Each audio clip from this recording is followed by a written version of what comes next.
Yo, what's up mga Bert? Ako nga pala si Jonard, pero tawagin nyo na lang akong Ka-Asbert. For today's video nga pala mga Bert, isasamahan natin yung barkada ko na magpa-medical. Bale, ang araw nga pala na to mga Bert, ay kung kailan nawala ang wallet ko, kaya hindi ko makakalimutan to. Ngayon ko lang siya nakuwang i-edit kasi ngayon lang ako nagka-time mga Bert. Balik tayo mga Bert, ang usapan nga pala namin ni Jason Bert ay magkita na lang kami kung saan kami magkakasalubong sa daan, kasi isa lang naman ang aming dadaanan. At sa mga oras naman na to, kaya ako tinataguan si Jason kasi nakita ko na siya sa malayo. Sinimplihan lang. Alam mo, hindi kita ito nakasalamin ako tol. Ayaw nga pala. Mapamedical siya mga kar. Yay. Kaluan niya ang kanyang Herman. Napaka-mabuting anak. At ang next target naman pala namin ni Jason ay pumunta ng palengke para bumili ng paglalagyan ng stool at urine niya para sa pagme-medical niya. Pero kagahapon pa lang kasi sinabihan ko na siya para bumili ng lagayan ng stool para goodies na sana ang lahat at aalis na lang kami. Ang kaso ang tigas na mukha mo. Kaya subaybayan niyo tong video na to mga Bert, kasi sa kalagitnaan ng video na to ay mamumblema kami para sa stool niya. At ayun na nga mga Bert, pagkatapos niyang bumili ng kung anong gusto nito sa buhay. Minsan nga napapaisip pa ako kung tama pa bang kasama ko to eh. Syempre joke lang mga Bert, solid kasama yan. Ang next pala natin gagawin mga Bert ay sasakay na tayo ng tricycle para makabiyahe na tayo at makarating na sa ating paroroonan. Parang kakagising lang. At sa mga oras naman na to Bert ay nakasakay na kami ng jeep. Pabiyahe na nga pala kami pa Alabang. Nakakaya nga pala sa mga kasama namin pasahero sa jeep kasi panitawa kami ng kasama ko. Lakas ng tama kasi nito eh. Talaga naman sasakit yung pang makakatawa eh pag ito na nag-joke eh. Kaya boss malupiton, lagi ka nito pinapanood kaya na-adapt nyo na yung pagiging kupal niyan.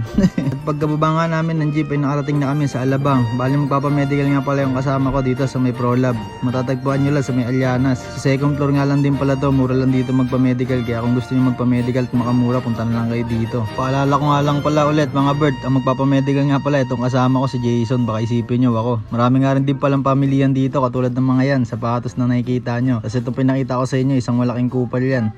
Joke lang. At pagkatapos nga namin umakyat sa escalator na hindi umaandar, inatagpuan na namin ng ProLab na pagme-medicalan niya. At sa pagkakaalam ko dito sa ProLab Diagnostic Center ay hindi tumatanggap ng kupal, kaya nag-alala agad ako sa kasama ko. At napaisip ako na baka hindi tanggapin yung kasama ko at di pagbigyan na pagmedicalin. Kaya agad ko siyang binripping na sabi ko magpaawa effect siya eh, ang kaso kupal kaya tawa ng tawa. Kaya pagpasensyaan nyo na po Dok, ganito talaga kami pag magkasama.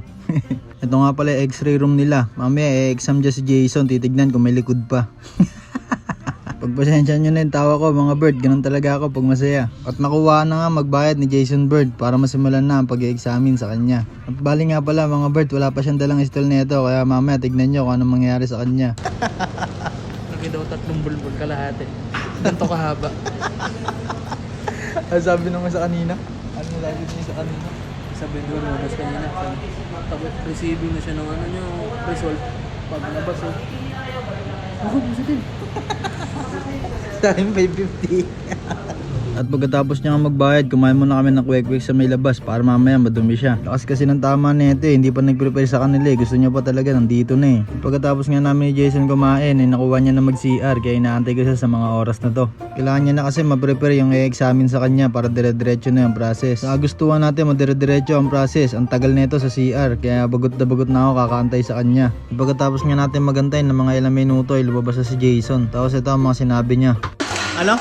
Ayaw lumabas to eh. Hindi sayang bakit mo niya, nakaihi ka. Oo. Ano nga, dumi yan? Ano? Ayaw ko ako. Pinipilit ko siya ng tanto eh. Paano yan gago? Wala ka mapapasok na tayo doon. Tagal mo itong haid ito. Wala ko na itong hindi. So ayun, ang nangyari mga Bert, hindi siya nakapag-CR na maayos. Kaya ang ginawa namin, naglakad-lakad muna kami. Pinapakaramdaman niya hanggang sa ma-CR si Jason Bert.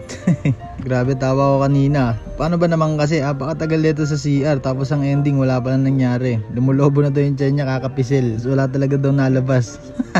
So ayun mga Bert, bibitinin ko muna kayo sa video, pagpasensyaan nyo na. Hindi na ako nakapag-video kasi nun eh, kaya hanggang dito na lang. Maraming salamat.